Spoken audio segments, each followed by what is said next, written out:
Hello and welcome to day 30 of our journey to read the Bible every day for 1 year in chronological order. Today we are going to start with the second book of Moses called Exodus. And as you might have already noticed, I made two changes to my little Bible table here. So the first one is this hair clip, which I use to keep the page straight because sometimes it's hard to read what is written on the edge of the page.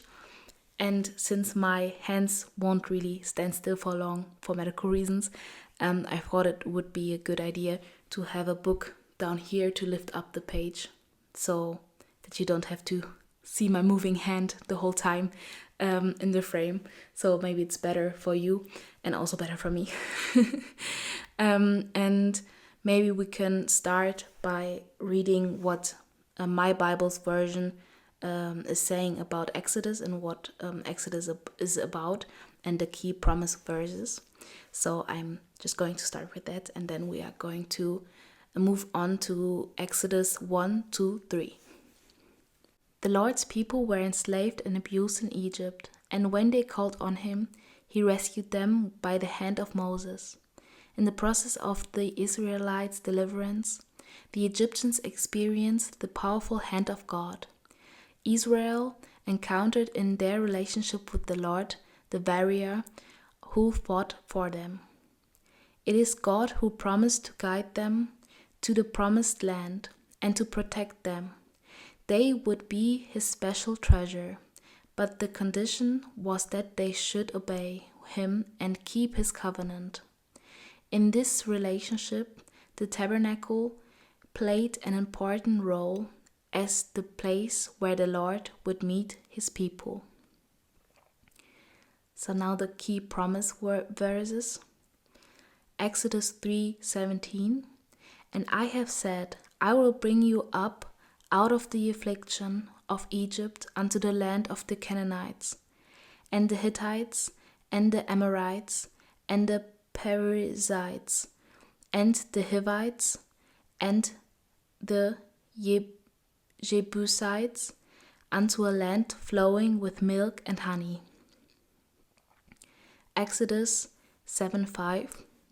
And the Egyptians shall know that I am the Lord when I stretch forth mine hand upon Egypt and bring out the children of Israel from among them. Exodus 15:26. And said, If thou wilt diligently hearken to the voice of the Lord thy God, and wilt do that which is right in his sight, and wilt give ear to his commandments, and keep all his statutes, I will put none of these diseases upon thee, which I have brought upon the Egyptians, for I am the Lord that healeth thee. Exodus 19:5. Now therefore, if ye will obey my voice indeed, and keep my covenant, then ye shall be a peculiar treasure unto me above all people, for all the earth is mine. Exodus 23:25. And ye shall serve the Lord your God, and he shall bless thy bread and thy water, and I will take sickness away from the midst of thee. And the last key promise verse, Exodus 29:43. And there I will meet with the children of Israel, and the tabernacle shall be sanctified by my glory.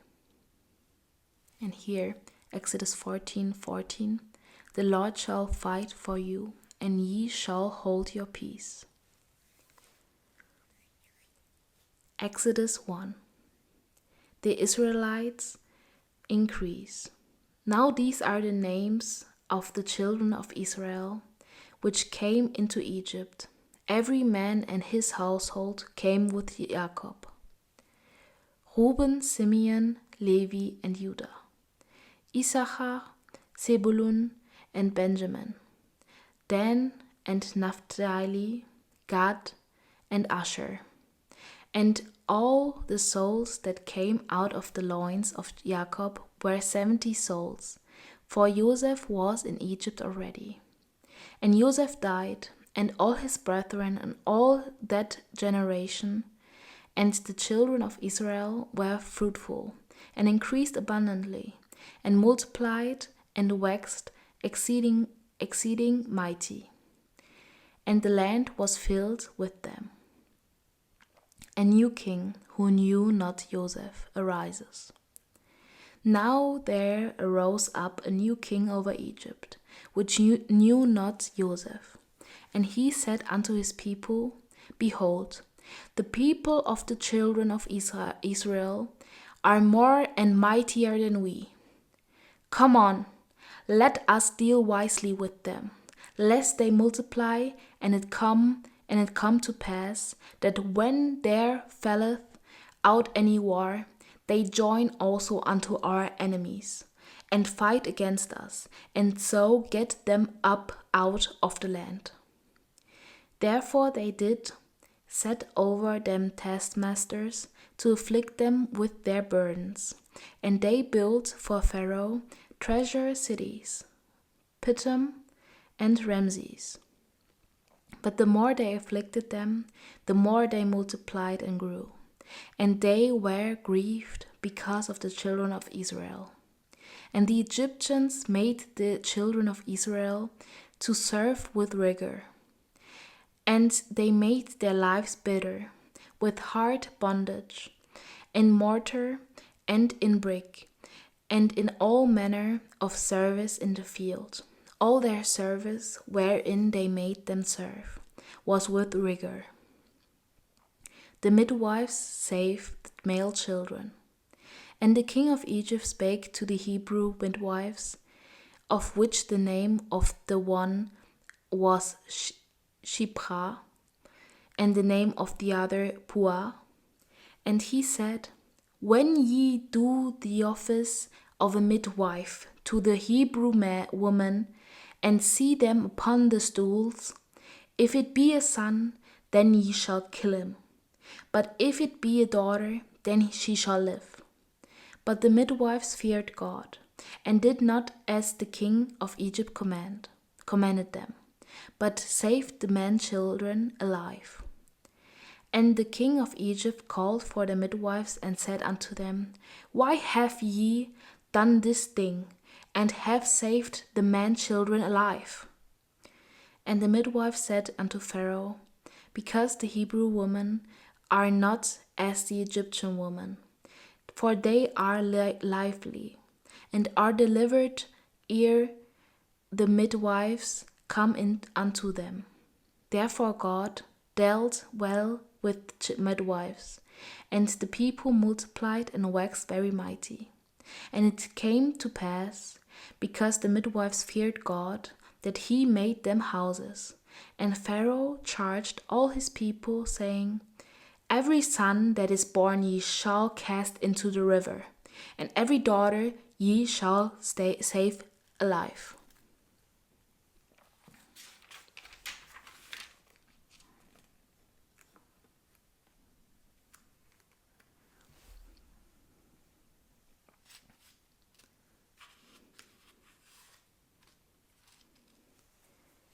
Exodus 2.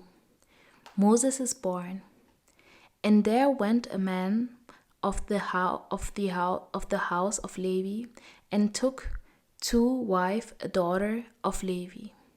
And the woman conceived and bare a son. And when she saw him that he was a goodly child, she hid him 3 months. And when she could not longer hide him, she took for him an ark of bulrushes, and daubed it with slime and with pitch, and put the children therein. And she laid it in the flags by the river's brink.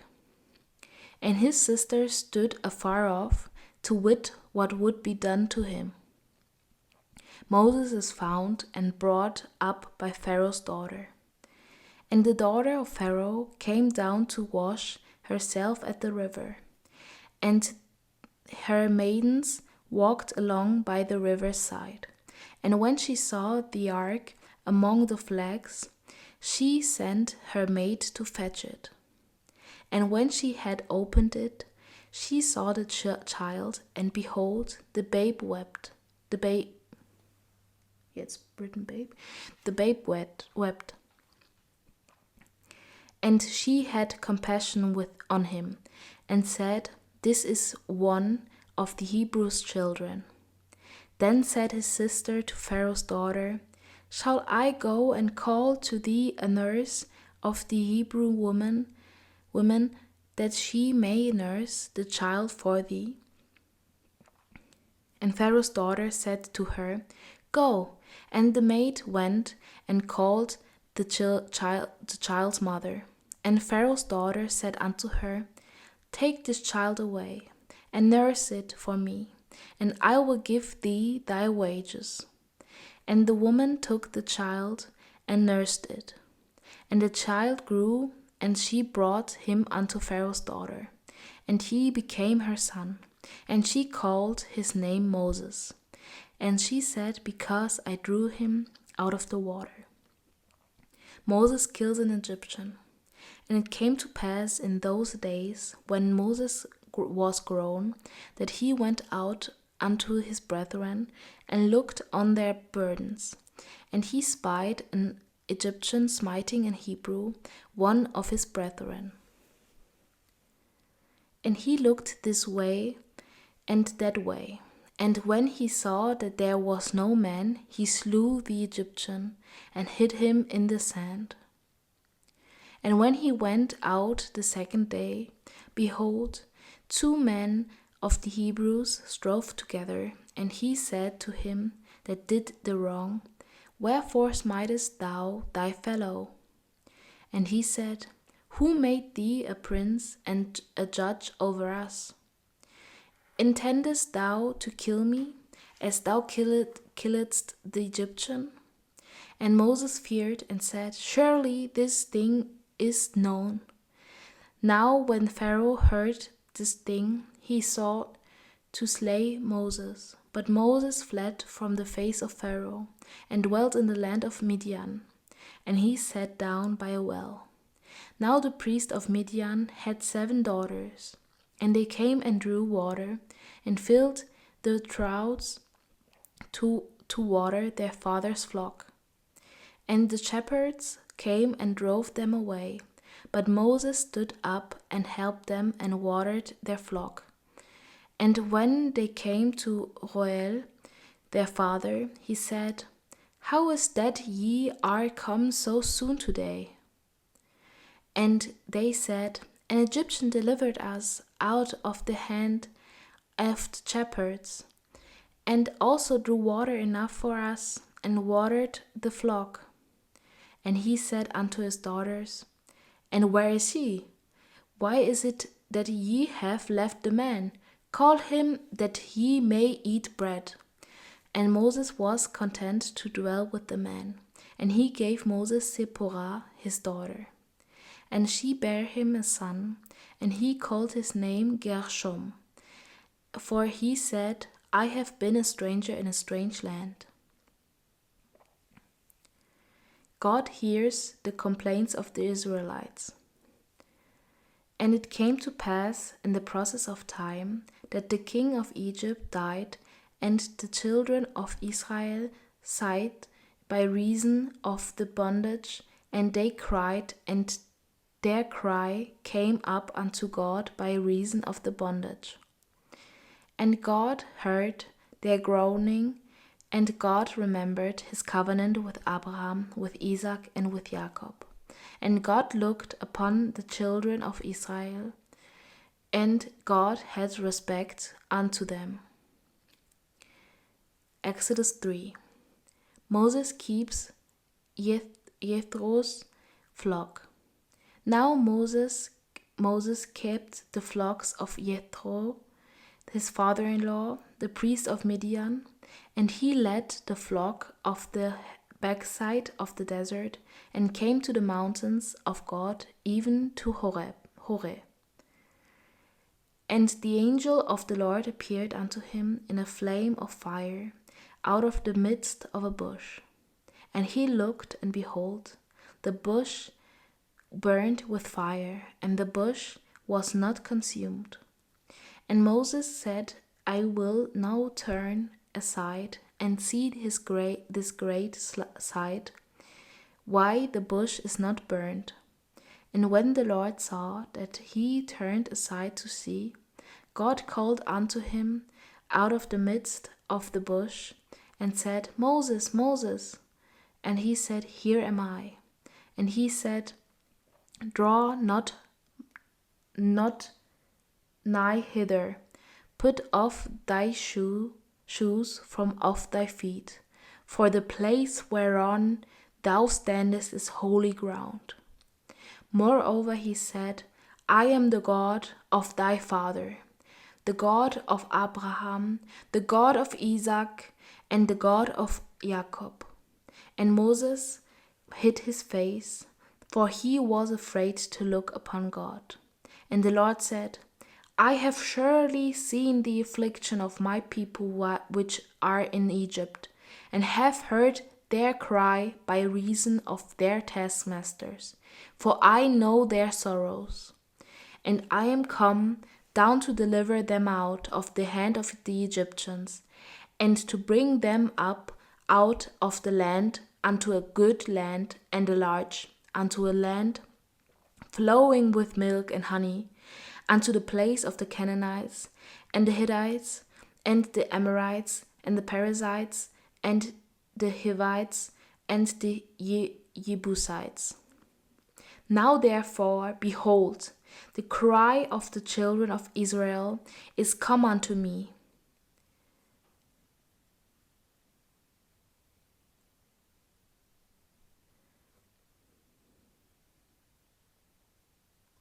And I have also seen the oppression wherewith the Egyptians oppressed them. Come now therefore, and I will send thee unto Pharaoh, that thou mayest bring forth my people, the children of Israel, out of Egypt. And Moses said unto God, Who am I, that I should go unto Pharaoh, and that I should bring forth the children of Israel out of Egypt? And he said, Certainly I will be with thee, and this shall be a token unto thee that I have sent thee. When thou hast brought forth the people out of Egypt, ye shall serve God upon the mountain. And Moses said unto God, Behold, when I come unto the children of Israel, and shall say unto them, The God of your fathers hath sent me unto you. And they shall say to me, What is his name? What shall I say unto them? And God said unto Moses, I am that I am. And he said, Thus shalt thou say unto the children of Israel, I am, hath sent me unto you. And God said moreover unto Moses, Thus shalt thou say unto the children of Israel, The Lord God of your fathers, the God of Abraham, the God of Isaac, and the God of Jacob, hath sent me unto you. This is my name forever, and this is my memorial unto all generations. Go and gather the elders of Israel together, and say unto them, The Lord God of your fathers, the God of Abraham, of Isaac, and of Jacob, appeared unto me, saying, I have surely visited you, and seen that which is done to you in Egypt.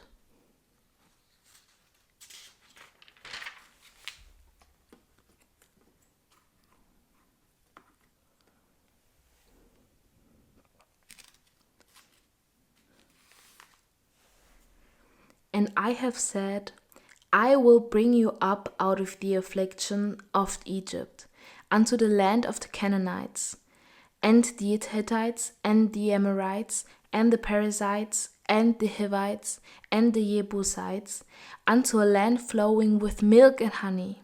And they shall hearken to thy voice, and thou shalt come, thou and the elders of Israel, unto the king of Egypt, and ye shall say unto him, The Lord God of the Hebrews hath met with us, and now let us go. We beseech thee 3 days' journey into the wilderness, that we may sacrifice to the Lord our God. And I am sure that the king of Egypt will not let you go, no, not by a mighty hand. And I will stretch out my hand and smite Egypt with all my wonders, which I will do in the midst thereof. And after that he will let you go. And I will give this people favor in the sight of the Egyptians, and it shall come to pass that when ye go, ye shall not go empty. But every woman shall borrow of her neighbor, and of her that sojourneth in the house jewels of silver, and jewels of gold, and raiment. And ye shall put them upon your sons, and upon your daughters, and ye shall spoil the Egyptians. So this was already Exodus 1 to 3.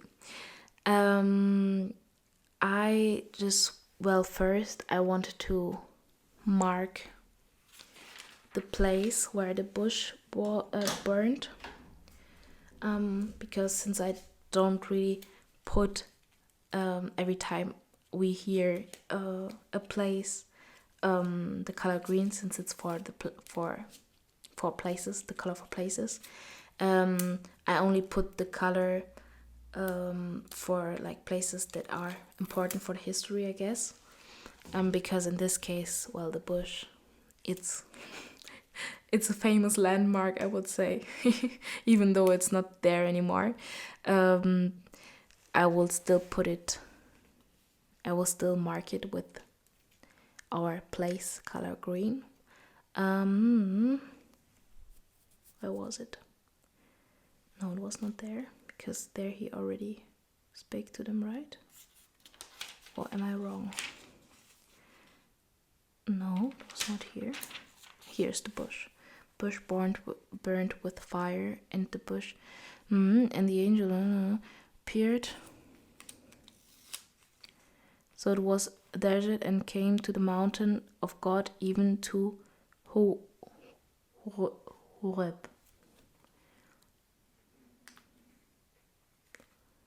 So let's put it here.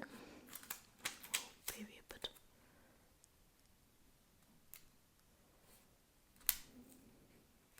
And I will also mark with my pencil here. The verse. That.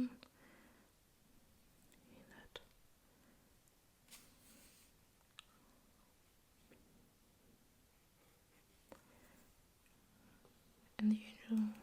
I will mark the whole thing here. And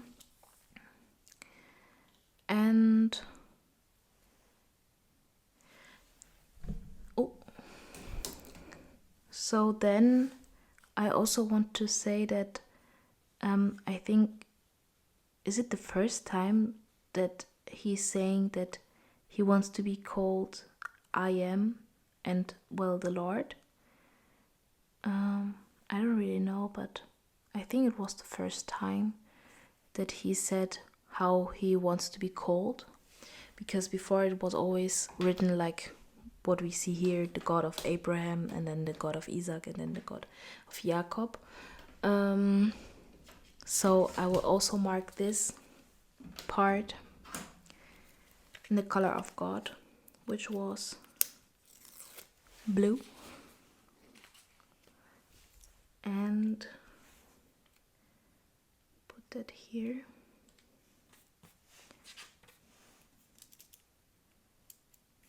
And he said, I am that I am. I am that I am. I am that I am. And God said moreover unto Moses, thus shalt thou say unto the children of Israel, the Lord God of your father, the God of Abraham, the God of Isaac, and the God of Jacob, hath sent me unto you. This is my name forever, and this is my memorial unto all generations. So and the Lord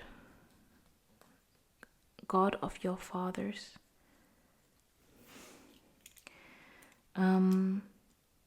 Which also makes sense with this last part, because it says it's a memorial unto all generations, because all generations come from Abraham, from Isaac, and from Jacob.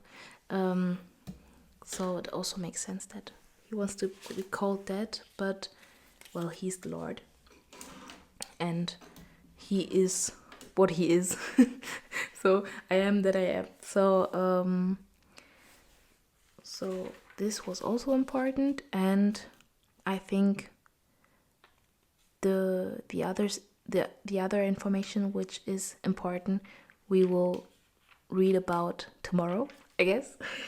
And I hope I see you tomorrow, and I wish you a great day, evening, or night, and see you tomorrow, hopefully. Bye.